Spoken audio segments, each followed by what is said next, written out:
Hi, this is Rabbi Young. Thank you for tuning in to the weekly video email. We just had Purim. It was a wonderful evening, a great Purim spiel, wonderful time reading the Megillah, and of course the launch of our Hinenu capital campaign. We are very excited to be able to, as a community, say, we are here. And we heard some stories about people who are supporting the campaign. We heard from Amy Benton and Marty Heimlich and Leslie Wheatley, and I want to thank them for their participation in the launch, as well as Shelley Halpern and Adam Inlander, who we also heard from. And you've probably heard me tell this story before, but it bears repeating. In the Talmud, it says tzedakah can save a life. And the story goes that Rabbi Akiva heard from a soothsayer that his daughter would die on her wedding day, killed from the bite of a poisonous viper. So he took every precaution to keep her sequestered when her wedding day arrived. He was nervous and tried to keep her watched the whole day. And at one point, his daughter realized she needed a hairpin. So she left the room, went out to get a hairpin, and on her way back, she was doing her hair, holding it up with one hand, putting hairpins in it with the other, and a beggar stopped her and said, "Do you have some money for me?" So not having a hand free, she took a hairpin and stuck it into a crevice in the wall next to her so that she could have her hand free to get out her purse, give him a little money.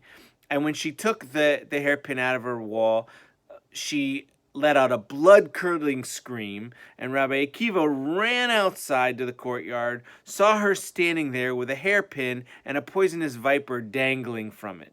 And when she explained what happened, he nodded and said, tzedakah can save a life.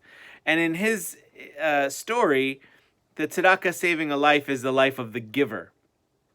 And we know that that's not always the case, but it is often the case that giving tzedakah can save the life of the recipient. And I want to tell a story of someone who's contributing to the campaign.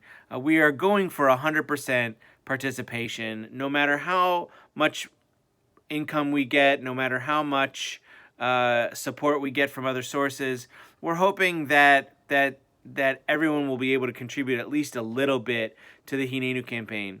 And there's a person in our congregation who I'm not going to mention by name, but I do have permission to tell the story, who 5 or 6 years ago was getting a little help from CBT. Every once in a while, this person would give me a bill, a phone bill, an electric bill, a water bill, whatever, and I would pay the bill from my discretionary fund. This helped them loosen the burden of finances that was upon them, gave them a little breathing room, and allowed them to pay the other bills more easily.